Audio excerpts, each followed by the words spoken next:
capítulo 2, a partir do verso 12. Vamos para o estudo da carta à igreja de Pérgamo. Apocalipse, capítulo 2, a partir do versículo 12. E diz assim a palavra de Deus: Ao anjo da igreja em Pérgamo, escreve: Essas coisas diz aquele que tem a espada afiada de 2 gumes. Conheço o lugar em que habitas, onde está o trono de Satanás, e que conservas o meu nome e não negastes a minha fé. Ainda nos dias de Antipas, minha testemunha, meu fiel, a qual foi morto entre vós, onde Satanás habita. Tenho todavia contra ti algumas coisas, pois que tens aí os que sustentam a doutrina de Balaão, o qual ensinava a Balaque a armar ciladas diante dos filhos de Israel para comerem coisas sacrificadas aos ídolos e praticarem a prostituição. Outro sim também, tu tens os que da mesma forma sustentam a doutrina dos nicolaítas. Portanto, arrepende-te, e se não venho a ti sem demora, e contra eles pelejarei com a espada da minha boca. Quem tem ouvidos, ouça o que o Espírito diz às igrejas. Ao vencedor, dar-lhe-ei do maná escondido, bem como lhe darei uma pedrinha branca, e sobre esta pedrinha escrito um novo nome, o qual ninguém conhece, exceto aquele o que o recebe. Amém? Vamos orar. Pai, te pedimos mais uma vez, Senhor, que o Senhor fale aos nossos corações, traga revelação, traga luz, traga conhecimento da Tua palavra nesse momento, para que a Tua igreja entenda e possamos conhecer o que o Senhor quer falar conosco nessa noite. Te peço isso em nome de Jesus. Amém. Meus irmãos, nós já falamos da igreja de Éfeso, nós já falamos da igreja de Esmirna na quarta-feira passada, e hoje nós iniciamos a terceira igreja, que é a igreja de Pérgamo. E aí é interessante porque os irmãos vão lembrar que a gente está criando uma linha de estudos. Qual é a linha de estudo? Conhecer o contexto histórico, como era a cidade, como era a igreja naquela localidade, naquela região, o que Jesus queria falar para aquela igreja, especificamente com aquela igreja, e o que nós podemos aprender à luz daquilo que Jesus queria falar com a igreja, mas que também quer falar conosco. Não é isso que a gente está entendendo? Então nós vamos fazer o mesmo princípio hoje. Conhecer o contexto histórico da igreja de Pérgamo, o que Jesus queria falar em especial para aquela igreja, e o que é que nós podemos aprender de lição para a nossa vida espiritual hoje. E aí nós já podemos aprender que a igreja de Pérgamo também era uma igreja, era uma cidade, a cidade de Pérgamo, era uma cidade de muita e de extrema relevância na Ásia Menor, ali também onde hoje é situada a região da Turquia. A cidade de Pérgamo era uma cidade extremamente mística, era uma cidade, quando hoje nós podemos dizer, algumas cidades hoje de Pernambuco são extremamente religiosas. Tem algumas cidades onde o catolicismo impera com muita força. A gente até na quarta-feira citamos a cidade de Juazeiro do Norte, né? Ali no Ceará. E também tem o Juazeiro no lado da Bahia, né? Mas o Juazeiro do Norte de Padre Cícero fica do lado do Ceará. E aí é uma cidade extremamente católica. Nós temos outras cidades católicas aqui em Pernambuco, né? Alguns irmãos lembram de alguma cidade muito católica aqui em Pernambuco?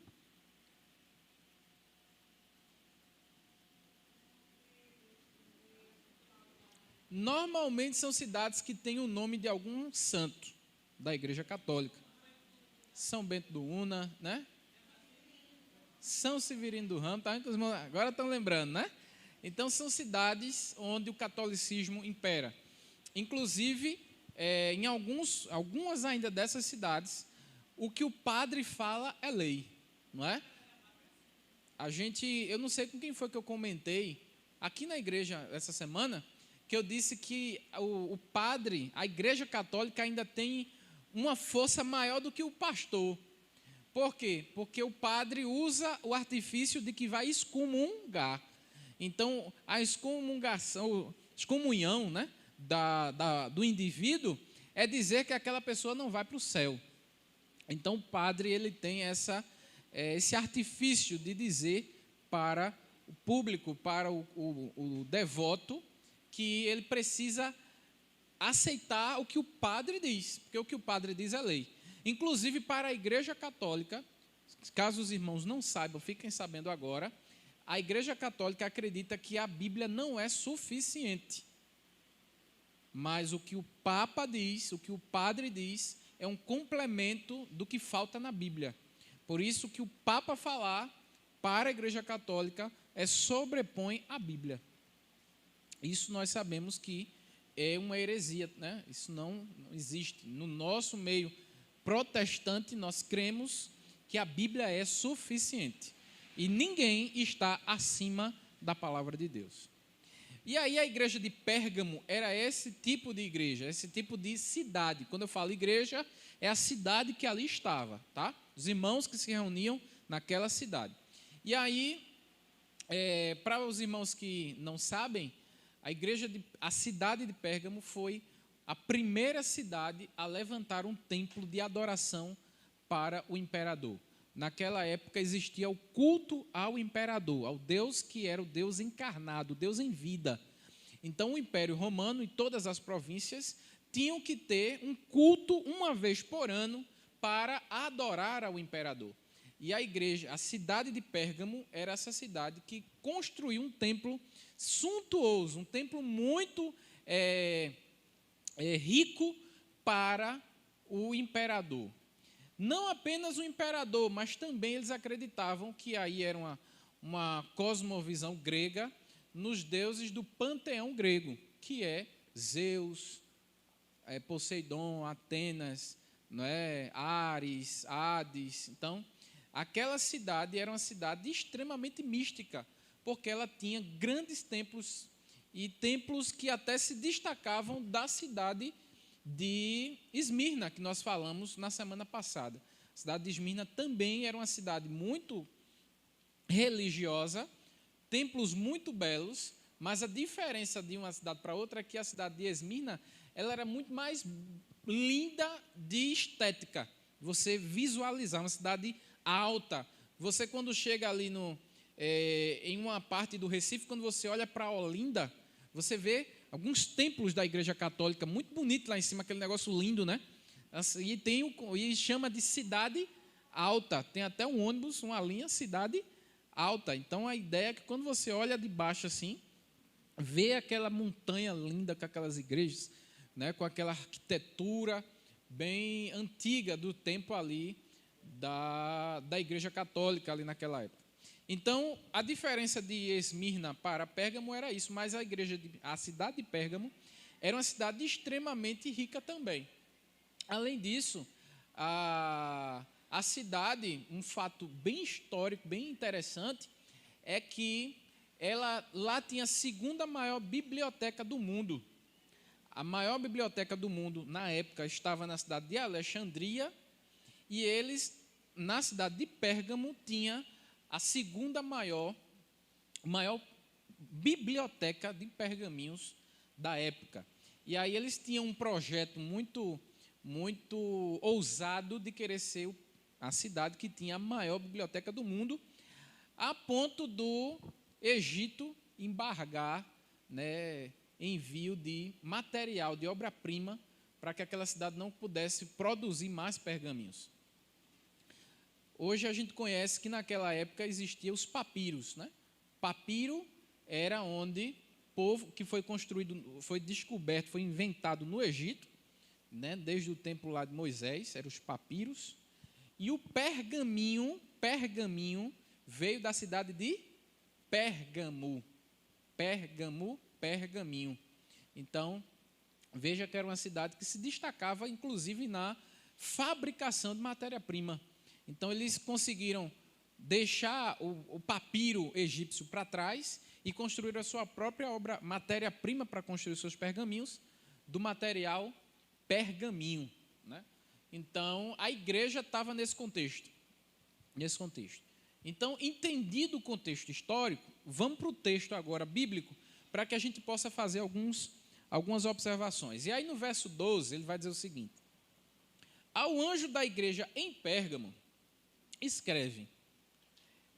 Todo mundo sabe que quando o escritor bíblico vai dizer ao anjo, é ao líder espiritual daquela igreja, né? É aquela pessoa que representa ali, que está ali à frente, aquela pessoa que está como sendo o representante, ou até, inclusive, a igreja em si, a organização, estrutura, igreja naquela cidade. Por isso, quando diz ao anjo, é a ideia de organização, povo dele, igreja dele naquela cidade. Ao anjo da igreja em Éfeso, escreve: essas coisas diz aquele que tem a espada afiada de 2 gumes. Conheço o lugar onde vocês habitam. E aí ele começa a dar uma característica da cidade. Ó, eu sei aonde vocês habitam. Aonde é que eles habitam? Onde está o trono de Satanás. Pastor, que lugar é esse que está o trono de Satanás lá? Né? E aí ele continua. O trono de Satanás, deixa eu parar aqui para a gente entender. Então, lembra que eu falei que a cidade de Pérgamo era uma cidade extremamente religiosa, mística. Inclusive, eu esqueci de dizer, um fato histórico também. Tem alguém da saúde aqui? Acho que só nossa irmã Lindoval e nossa irmã Joquebede, né? Qual é o símbolo da medicina? Uma cobra. Isso aí era um deus grego, né? Deus da cura, Deus medicina ali. Então, lá na cidade de Pérgamo, era a cidade que tinha mais medicina, mais médicos da Ásia Menor. Então, o Deus que eles adoravam lá, se você lembrar o nome do Deus, que foi exemplificado pela serpente, nós chamamos de o Deus da serpente, o quê? Deus da serpente, que essa serpente é o símbolo da medicina, né? Enrolada lá em cima daquele objeto lá. Então, a cidade conseguia misturar medicina com misticismo.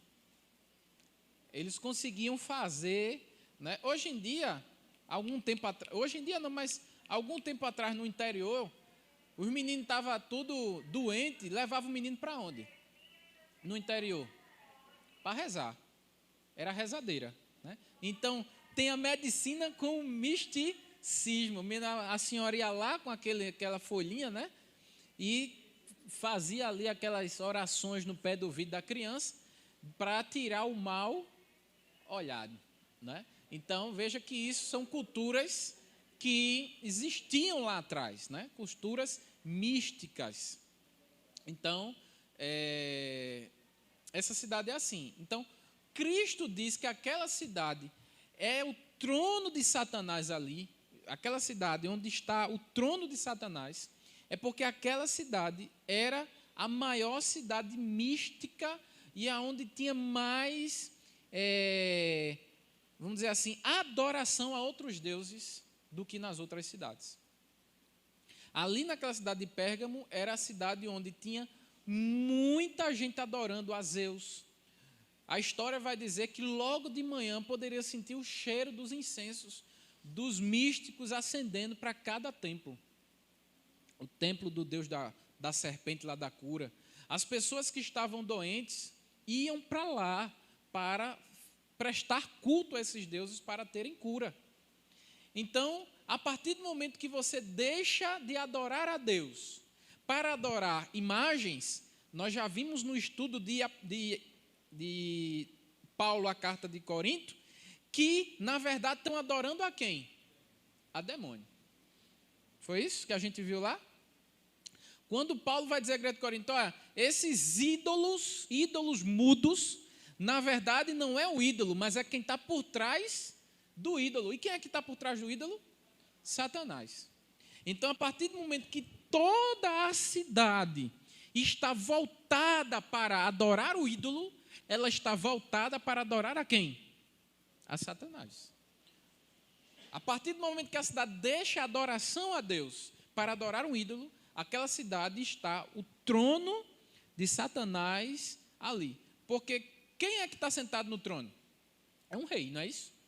Se ele está sentado no trono, ele manda, ele comanda. Ele tem autoridade sobre aquele reinado. Se ele está no trono, o trono representa autoridade, poder, domínio. Então, aquela cidade de Pérgamo estava debaixo do domínio de Satanás. Não estou entendendo? Por isso que João vai dizer, olha, Jesus dizendo através de João, eu sei onde vocês estão. Vocês estão onde está o trono de Satanás. Por que o trono de Satanás? Porque toda a cidade estava voltada para a adoração a ídolos. E aí ele continua. Parte B. E que conservas, eu sei que vocês é onde estão, onde está o trono de Satanás, e que conservas o meu nome e não negastes a minha fé. Ainda nos dias de Antipas, minha testemunha, meu fiel, a qual foi morto entre vós, onde Satanás habita. Mais uma vez, o escritor bíblico vai enfatizar que Satanás estava habitando ali.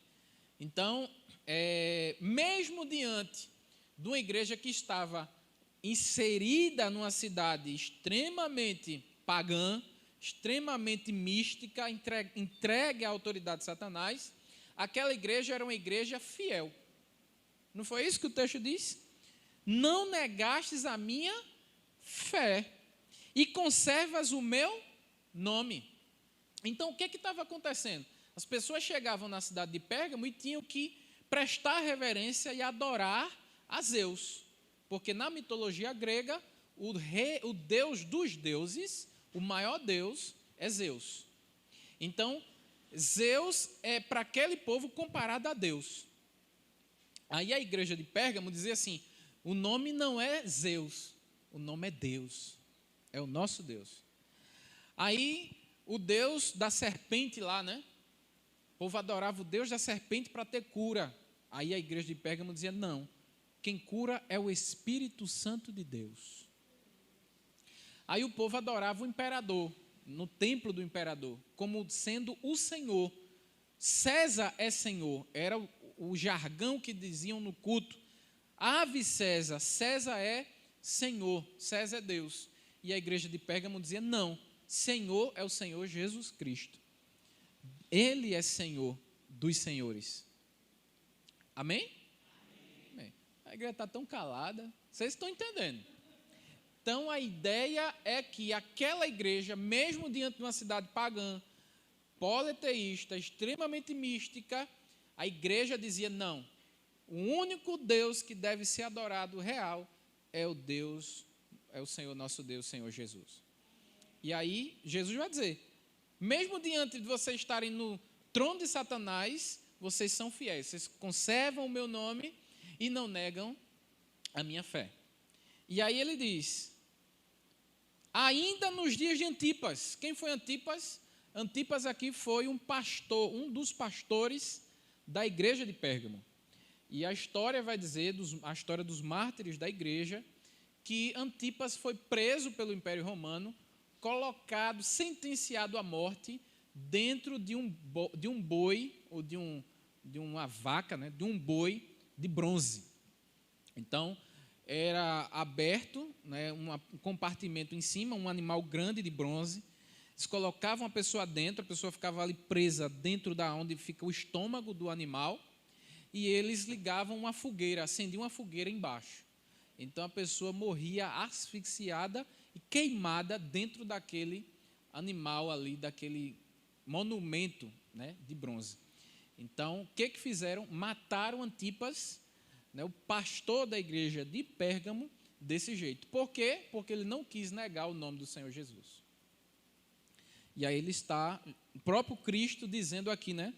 Nos dias de Antipas, minha testemunha, meu fiel, a qual foi morto entre vós, onde habita Satanás. Tenho, todavia, aí agora, quer falar? Jean disse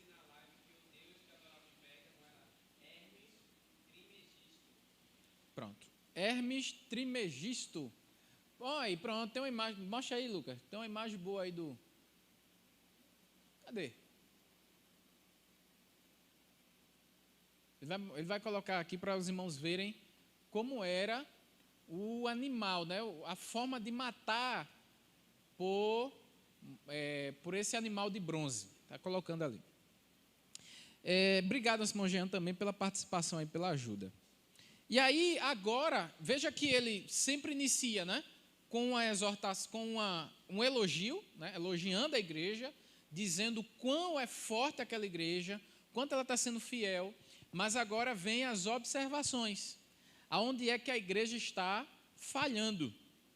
Nós vimos que a igreja de Éfeso era uma igreja boa, fiel, mas ela tinha um problema. Qual era o problema da igreja de Éfeso? Quem lembra? Não... Olha, está aí? Volta aí, por favor. Cadê? Eu vou demitir esse cabo. Agora. Olha, está vendo? Então o cara ficava ali. Pode apagar aí, Fábio? Obrigado. A pessoa ficava ali dentro, fica o estômago, né, do animal. E aí embaixo acendia uma fogueira. E aí a fogueira, né, queimava, esquentava o animal e a pessoa morria lá queimado vivo e asfixiado. Para poder dar um destaque no sofrimento do cara lá dentro. Porque quanto mais ele gritasse, quem estava esperando para ser, né, para ter o mesmo fim, dizia: ei, eu não quero não, eu nego Jesus, né? Mas os primeiros cristãos não negavam a fé, né? Inclusive, está aí. Inclusive o próprio João, que escreveu o livro, foi jogado dentro de um lago de óleo fervente, né? Fervente lá do couro cair, e Deus permitiu que ele não morresse, e aí ele foi jogado numa prisão perpétua. E aí agora vem a observação de Jesus para a igreja. Tenho, todavia, contra ti algumas coisas, verso 14. Pois que tens aí os que sustentam a doutrina de Balaão, o qual ensinava a Balaque a armar ciladas diante dos filhos de Israel, para comerem coisas sacrificadas a ídolos e para praticarem a prostituição.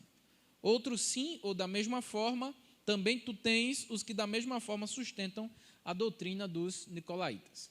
Então, qual era o problema da igreja de Pérgamo? Já vou dar o spoiler geral.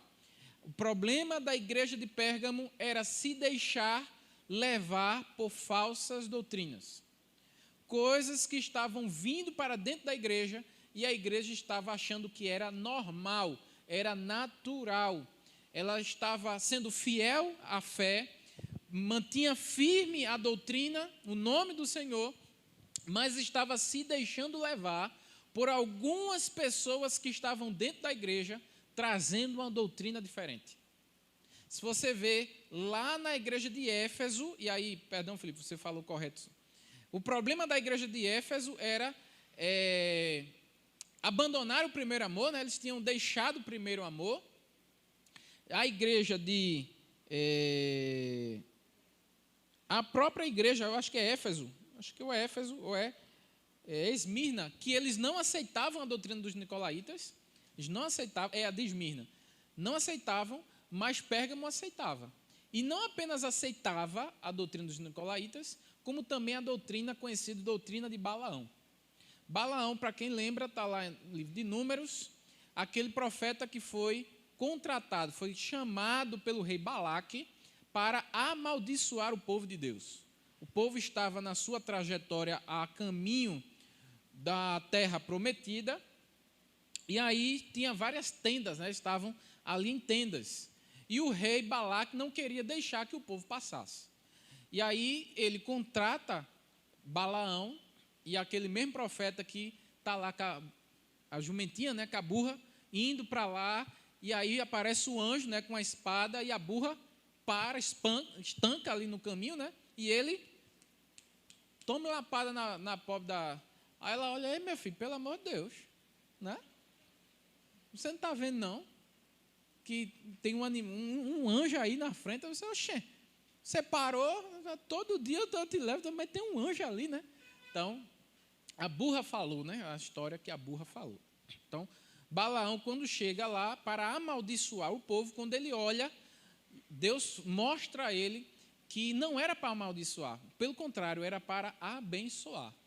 Ele dizia, Israel é a minha menina, a menina dos meus olhos, não é? Estou com ela, eu estou no meio dela, está aí em tendas, mas eu darei uma terra para eles, né?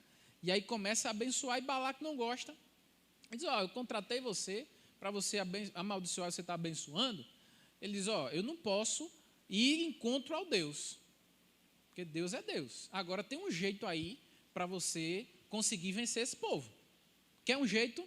Não vá com espada, não vá lutando, você não vai conseguir, porque Deus é Deus e está com eles. Agora, se você mandar as suas jovens, se mandar os seus jovens, começar a fazer negócio com eles, botar o pessoal para casar, né? Ter aí um embrolho aí entre o povo de cá e o povo de lá, com um tempinho eles vão estar adorando os deuses da gente. E quando eles adorarem o Deus da gente, o Deus deles vai deixar eles. E aí você consegue vencer. Porque enquanto Deus estiver com ele, a gente não consegue. Mas quando Deus tirar a presença, aí a gente consegue.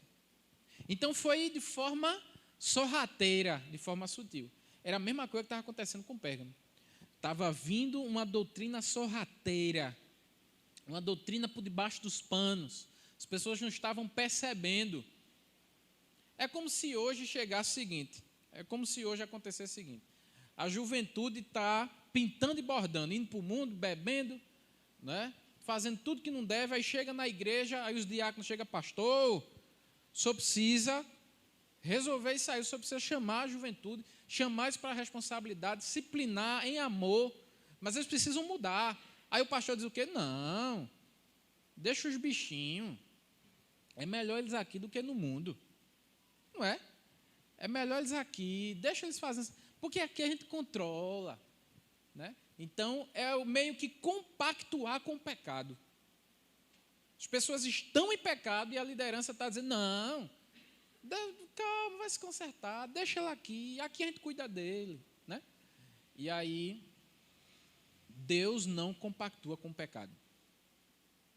Deus, quando for buscar a sua igreja, vai buscar uma igreja sem mancha, sem mácula. Então, a igreja não pode se calar diante do pecado. Então, essa era a doutrina dos que estavam com doutrina de Balaão. E as dos nicolaítas era na mesma perspectiva, só que era uma perspectiva muito mais liberal. Não, você pode adorar a Deus e pode adorar a Zeus. Você pode vir para o culto e você pode ir lá para um centro de Xangô. Você pode ir aqui para o culto, adorar tudinho, mas naquela sexta-feira lá que tiver aquelas festas com aquelas comidas, você pode ir lá comer, não tem problema não, aquela feijoada boa, aquele cuscuz temperado. Você pode vir para aqui, você pode ir para o culto, ou você pode ir para a missa domingo de manhã. Vá lá, vai ter uma missa tão bonita aqui no Morro da Conceição. Vá lá. Olha, se você orar para Conceição, Conceição é a mãe, né? Maria, né? Maria é a mãe de Jesus. Se você pedir a Maria, Jesus vai conceder, porque imagina, um filho não nega um pedido para uma mãe. Quem já viu essa desculpa aqui? Você pode pedir a Maria, não tem problema. Porque se você pedir a Maria, ela pede, intercede por nós, e um pedido de uma mãe, um filho não nega. Sabe o que é isso? Ecumenismo. Da gente poder fluir em outras denominações e achar que está tudo normal. Não está. Nós precisamos ser fiéis. A doutrina, não é a igreja, não é o pastor, é a doutrina. Quando Paulo vai dizer a sã doutrina, doutrina dos apóstolos, a doutrina de Jesus. Então a igreja estava com esse problema. E aí vamos avançar. Entenderam aqui? Tem alguma pergunta nesse ponto? Joquebede? Pode fazer. Leva ali o microfone ali para ela, porque tem gente na rede social que gosta de ouvir também.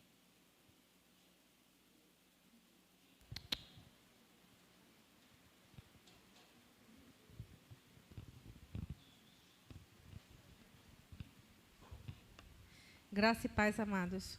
Amém. É apenas uma observação no que o senhor está falando, que hoje a situação está tão complicada que o objetivo é fazer com que se entenda dessa maneira, que tudo pode se participar.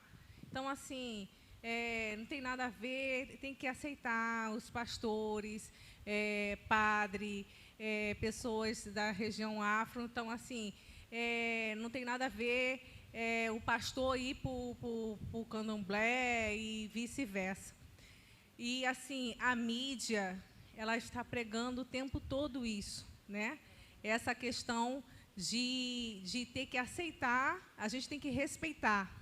Nós temos que respeitar e não impor, né? Nós temos que falar a verdade.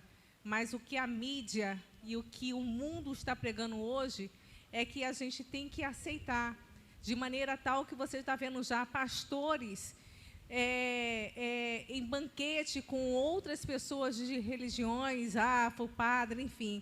Ontem, por coincidência, quando eu saí daqui do estudo, fui para casa. Eu tenho um hábito de ligar a televisão na hora que eu vou tomar o banho no quarto. E aí estava passando uma novela da Globo, que ia renascer. Exatamente. E aí, justamente, estava passando uma cena aonde tem um padre, uma pessoa da região da religião de Candomblé, e tem um pastor, que são amigos. E aí a pessoa da religião afro estava fazendo um banho de ervas para o padre, tomar um banho de ervas.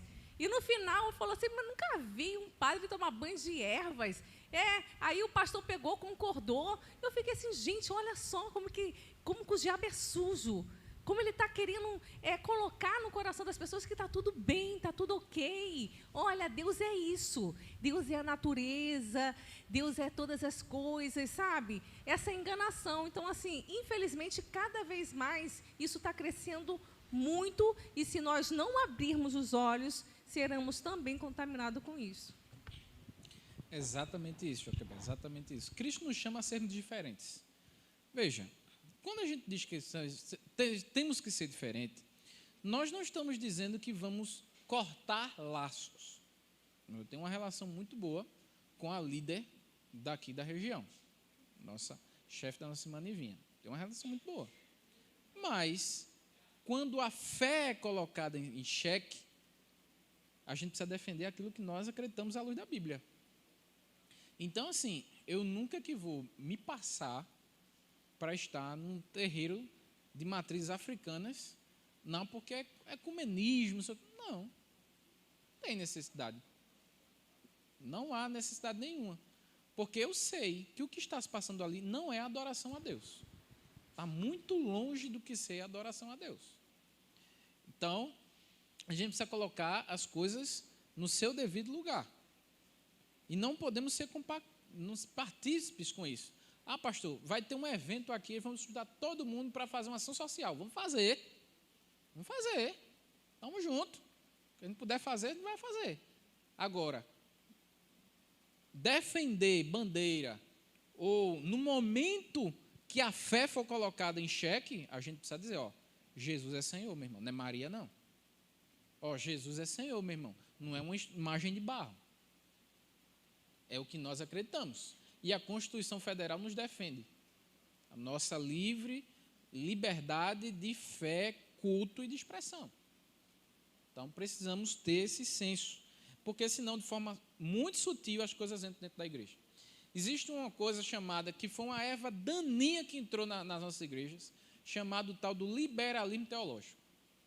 Liberalismo teológico é uma erva daninha.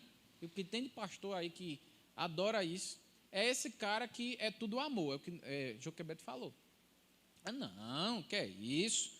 A Bíblia é amor, Deus é amor. Como é que você pode não aceitar um homossexual na sua igreja? Eu aceito, meu irmão. Com todo amor eu aceito. O que eu não aceito é a prática. O pecado. Isso aí eu não aceito. Mas o homossexual quiser entrar, vai cultuar, vai fazer, vai ser uma bênção. Agora, ele vai ter que respeitar. Entende? E nós cremos sim que o homossexual, ele, depois que aceita Jesus, que ele tem um encontro com o Senhor Jesus, ele deixa a prática do pecado. Não estamos condenando a pessoa, porque Cristo não permite que a gente condene ninguém. A gente condena o pecado, a prática do que a Bíblia nos ensina que é. A prática homossexual é uma prática pecaminosa. Então, nós não aceitamos, nós não compactuamos com isso. Mas tem igreja que diz, não, deixa eles ali. O Espírito Santo é amor, Deus vai... Que nada, rapaz. Balela. Verso 16. Portanto, arrepende-te, e se não venho a ti sem demora, e contra eles pelejarei com a espada da minha boca. Preste bem atenção. No começo do texto, Jesus vai dizer, eu sou aquele que tem a espada de 2 gumes na minha boca. E aí, a espada representa força, poder. E de 2 gumes é a ideia de que ele vai até a profundidade da alma, ele divide, ele separa o que é joio e o que é trigo. Ele separa, ele traz ordem. Ele vai vir para resolver. Está entendendo? Então, quando Cristo está dizendo aqui, ó, no verso 16, portanto, arrepende-te, se não venho a ti, eu venho até vocês, até a igreja, e pelejarei contra,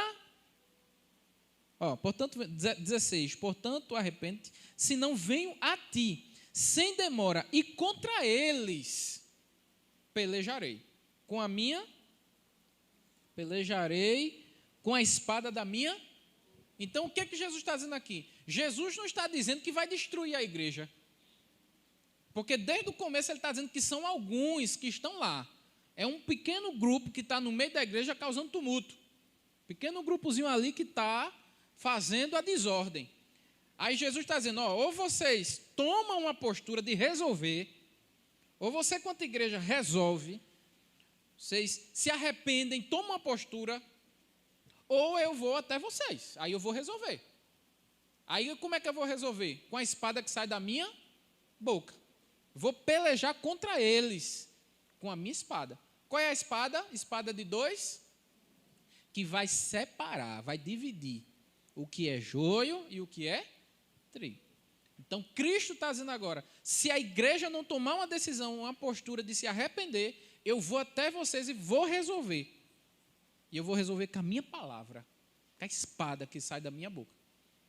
Uma espada de 2 gumes que vai até a profundidade da alma, junta, medula, para trazer luz àquilo que está em trevas, para trazer clareza ao que está nebuloso.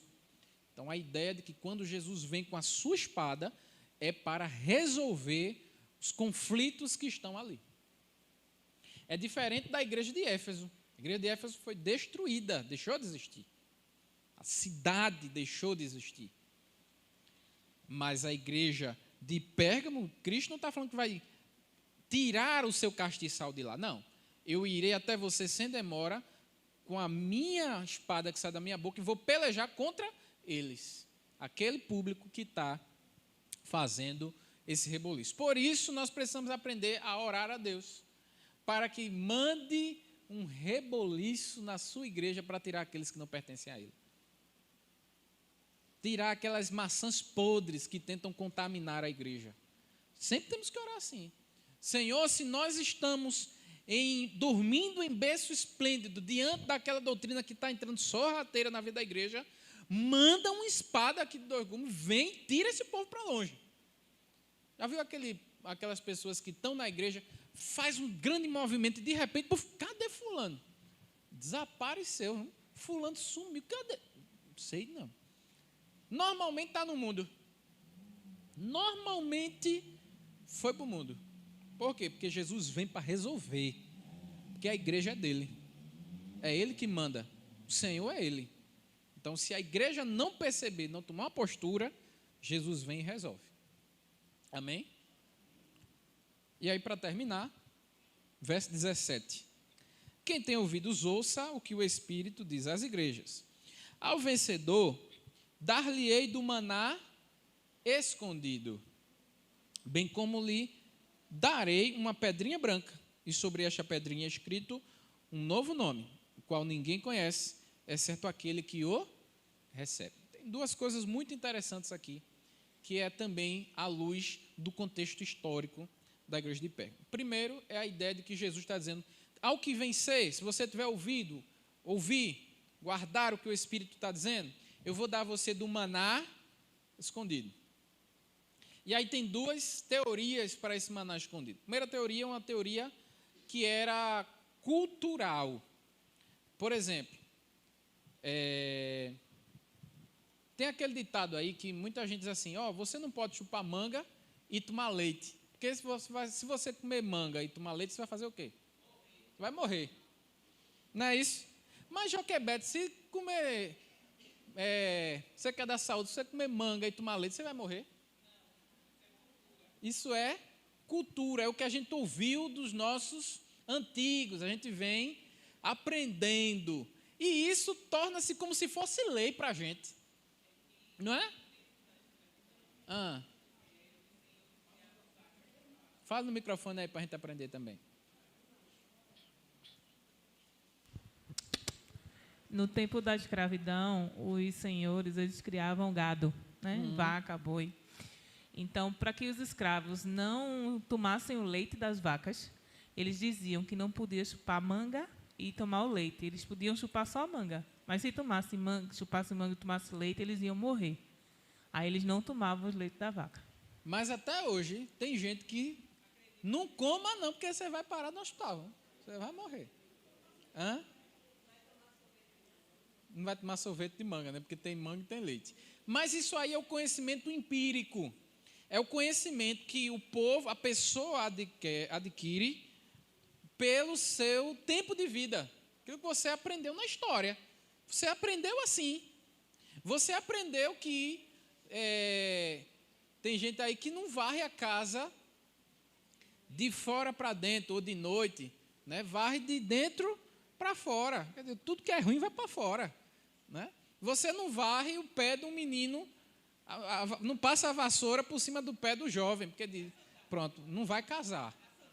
Não desemboca a sandália, senão tua mãe vai morrer, né? São conhecimentos empíricos que não tem nenhuma comprovação científica, mas que a gente aprendeu de tanto ouvir.